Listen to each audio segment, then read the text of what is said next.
بلاول بھٹو کی والدہ بتا رہی ہیں کہ کتنے دنیا کے اندر باہر کے ملکوں میں ان کے بینک اکاؤنٹس ہیں، وہ اس کتاب میں لکھا ہوا ہے.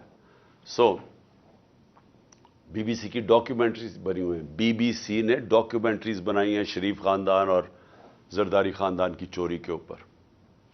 تو ان کو ساروں کو پاک کیا جا رہا ہے این آر او 2 دے کے.